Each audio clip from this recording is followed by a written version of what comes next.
Okay, hi guys. Welcome back to our class.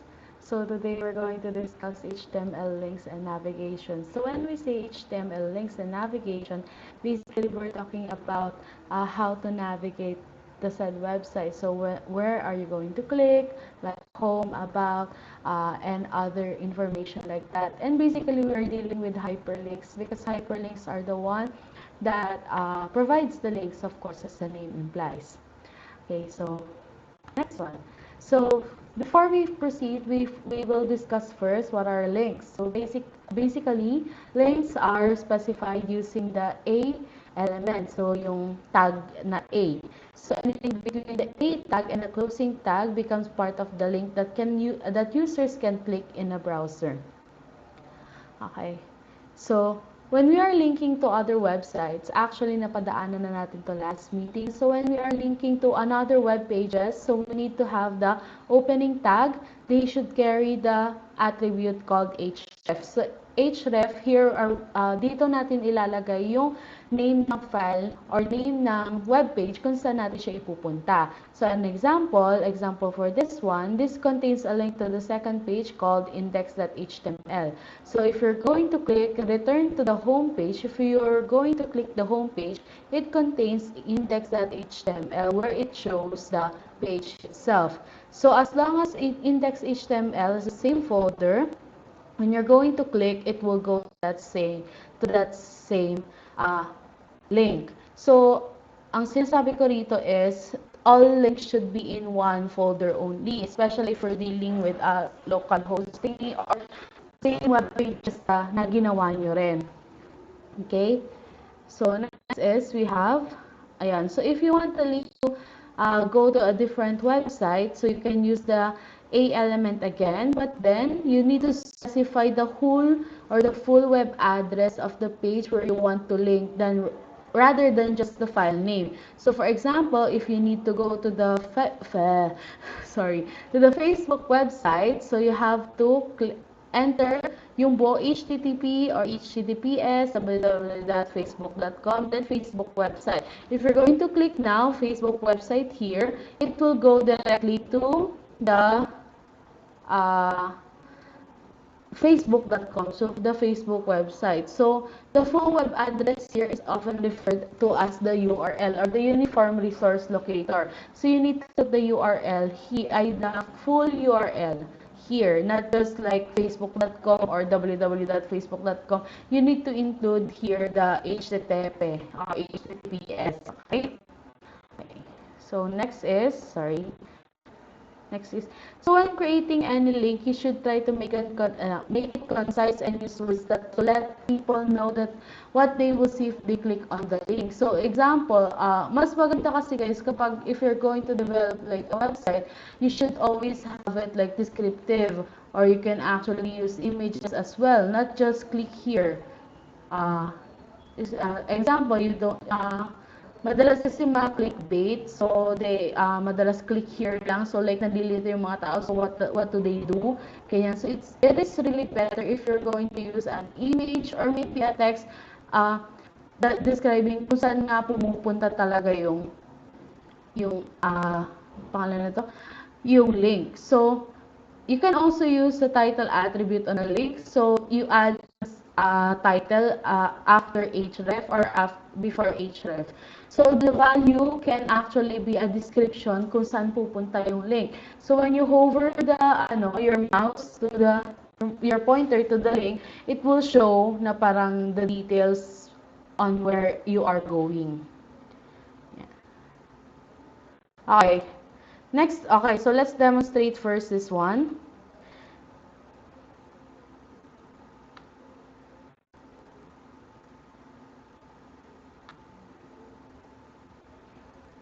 Wait lang. Okay. Okay, so in here, we have the index.html. So, for example, we're going to create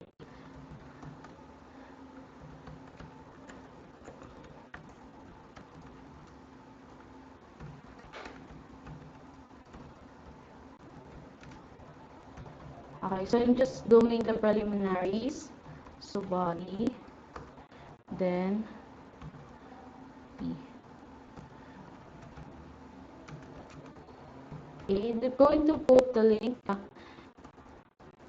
Here is my Facebook. Okay. So here I want to include the link when the people are going to click the Facebook account. So just put ahref, then then put the URL. So when you say URL, HTTP or HTTPS for secure facebook.com/.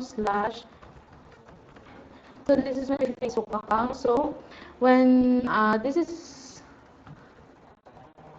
okay. So pag click natin siya,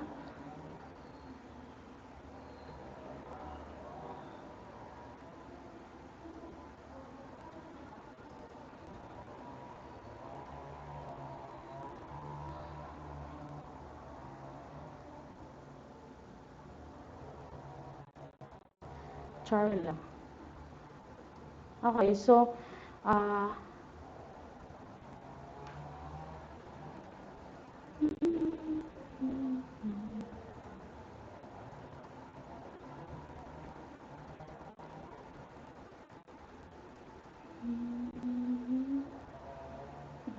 okay, wait lang ha.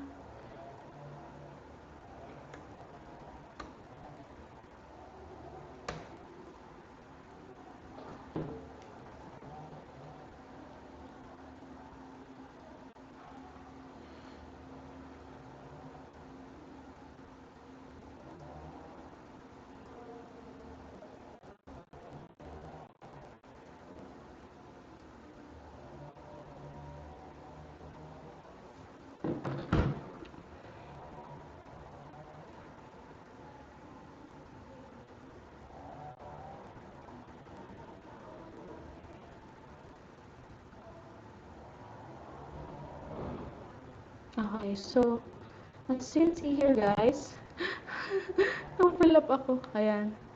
So as you can see here guys, this is the window for what we have done kanina. So here is my Facebook account as you can see here, but it didn't have the link. So what's the problem? I forgot to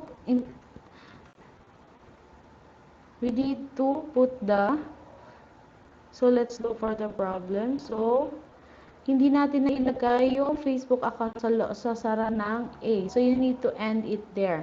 So if we're going to refresh this one, going to go back here and refresh this one, you can see that it is already linked. So if we're going to open this one, or maybe just open it into a new tab, it will show my Facebook account there. Okay, so going back, including the title here, so ahref, or you can actually here click include here title, attributes, so my FB account, MS, something like that. So if you're going to refresh this, how to hide this page?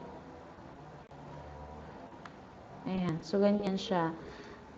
Then if we're going to refresh this one again, okay, hindi yan nakita yung nilagay ko. So, I updated this one. So, we have ahref. I included title here, my FB account, ayan, so Facebook account. So, we're going to refresh our browser. Then, hover it. You can see that there is a title already of my FB account. This is to avoid also clickbaits when someone are visiting your website. Okay? There. Ganda ko, no? Okay, so, going back. Okay, so we proceed to the discussion. I'm gonna hide this one. Okay, so next. Okay, next is we have linking to email addresses. So, to create a link to an email address, you need to use the following syntax. You need to add the mail to, then add the email address. So, example for this one. Hence, here the value of the href attribute starts with the keyword mail to followed by a colon, and then the email address that you want the mail sent to. As with any other links, it is still visible, part of the link, so this would also work. So let's try. So going back here sa aking VS Code. So you just add another paragraph here. Okay, so P, then he send me some love, Eme, here. Then we want that the tag, the link is in the here part. So the ahref is equal to, just close it. You need to put the closing tag after the text. Ahref, and then we have mail to, then we have Rosello. Okay, so going back, we're going to go to our browser, F5. Then if we're going to click here, yeah, magpapakita yung pop-up nung kung anong gusto mong email na gagamitin, ay email app or email options na gagamitin. So you have the Mail or Outlook or any other app in the Microsoft Store. Okay. So next one is, okay. So next one is,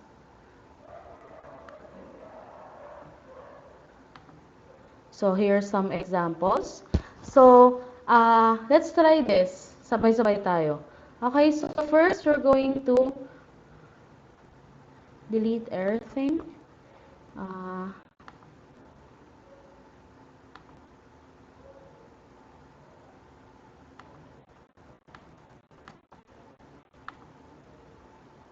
There. Ayan. Okay, so we're going to delete this again. And then we're going to look for the example. So first thing is, ang sabi niya is, to create a page with this structure. So first we have HTML, and we're going to have the head, AD, and we have the title. What's the title for this one? So we have example cafe, and we have the head. Then for the body, we have, what others do we have here? H1,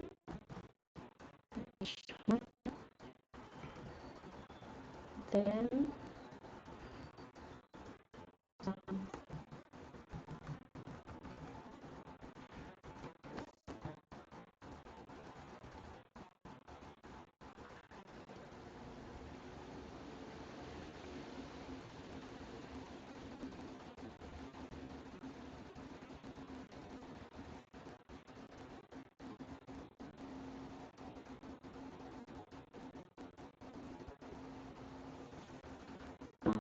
then we have H1, we have the paragraph. Welcome to example cafe. The next is we have H2 contact. And then we have P, we have address. So we have class C,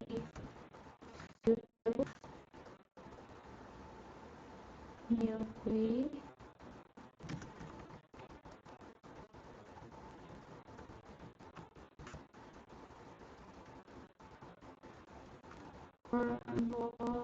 UK. There. So, tinay ko lang. So, there's a structure of the code here. Okay, so next thing is we have hello. So we see that our HTML is our HTML file is already looks like this. So as you can see here, we have Okay, same. Okay, we proceed to the next instruction. Okay, so we are going to start by adding navigation between the pages of the site. So to start, we replace the first paragraph after the H1 with the links to the three other pages of the site. So we have A element should contain the name of the page it links to as shown here. So we will look this link inside the div element. As you know, guys, div is just way to divide your parts, and then you can actually customize it with CSS, but we will discuss that with, later on. So first, ang sabi niya, we remove the P part, then we add these things here. So we removed here. Okay, I'm going to type it first. So we have to div, and then we have a href. What's the first link? So, wala pang laman. Ganyan na lang muna. So, we have home. And then, we can actually copy paste this because we're tamad as hell. Umamin kayo. Then, we have menu and recipes. So, menu and then recipes. Okay, so if we're going to look at our screen here, as you can see, we already have that part. So we have the example cafe here, and then we have the div of the links there. Going to refresh our browser. Okay. Wait, let me save it first. Save. Then, as you can see, you already have these things here. Going back and back. Next thing we're going to do is to add the name of the contact page, but we don't make it a link because the page that the user is already on, they do not, this is the page that we're actually building na. So we just add contact here. Contact. Yan. Okay, so next is we have, okay, so let's see if we have the same. Ayan, so we have contact there already. Okay, so next is we have add the file name of each of the pages as value to the href attribute. So we're going to add now the file names in here. So we have index, menu, and recipes. Okay, so we're going to add it na. So we have index.html. We're going to have menu.html, and then we have our recipes.html. So we're going to save this. Then going back to our browser, going to refresh this. Ayun. Tcharam! Okay. So next thing is, what's the instruction? Under the address, add the link to the following page on Google Maps, like this one. So info at keme. So first we need to add the maps. Okay, so let's try to open maps.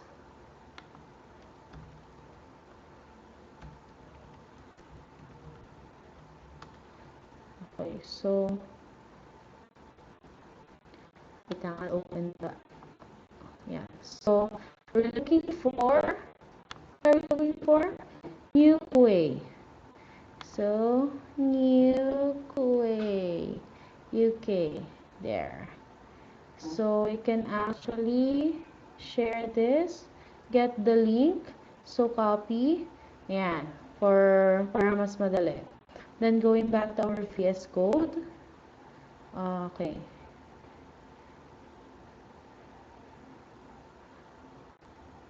So, ano yung idadagdag nating part? So, find us on Google Maps. Here. Okay, so we have P, then we have, put the link A, href, and then the one that we have copied a while ago. Of course, when close this, to open and close parentheses para masaya. Then, find us on Google Maps. Shanan. So if we're going to refresh this, Going back to our browser. So we refresh this one, and then you can see, basta mamaya na lang yung magic. Okay. Going back. Okay na yan. So next thing is,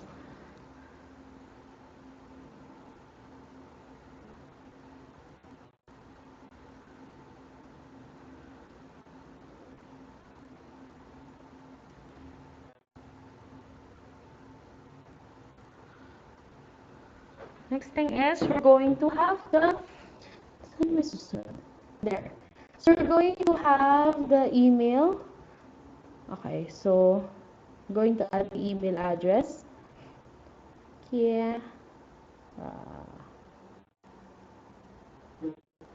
So we put it sa may dito lang. Then ano ilalagay natin? We have under the address mga. So we have PP, then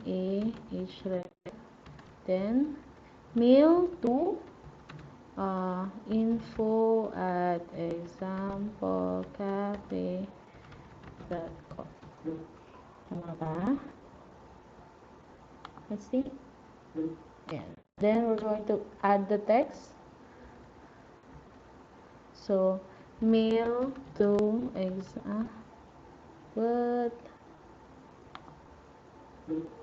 mail example cafe. Okay.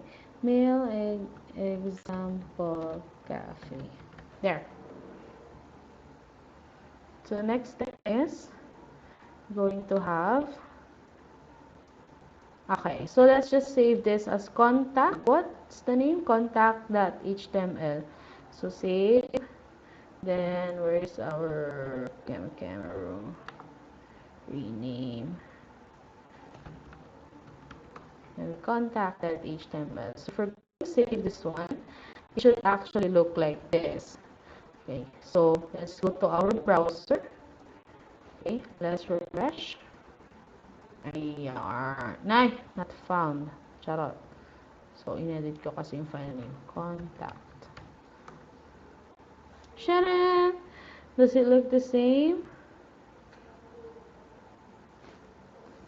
Well, not bad. So, if you're going to click this, it will go directly to the Google Maps. Yung kinakopy natin kanina. Okay. Okay, that's good. Okay, so next thing is we have. Ay, shit, nawala ako. Hi. Okay, so next is we have. Okay. So that's an example on how to navigate, how to create links that are embedded dun sa loob ng system, sa loob ng files. So, at the same time, you have external links as well. So, before we proceed to the next one, okay, so before we proceed to the next discussion, so, bonus, kumbaga. So, we have to understand how URL works. So, URL or Uniform Resource Locator specifies where you can find a resource on the web. You are probably most used to thinking of them as web addresses. So, as you move around the web, you will see that the URL of each web page in the address bar of your browser. So, you have the scheme here. Scheme is which is the HTTP or HTTPS and stuff like that. So, you have the host address like www.kemero.com, and then we have the index.html, which is the file path where you're going to.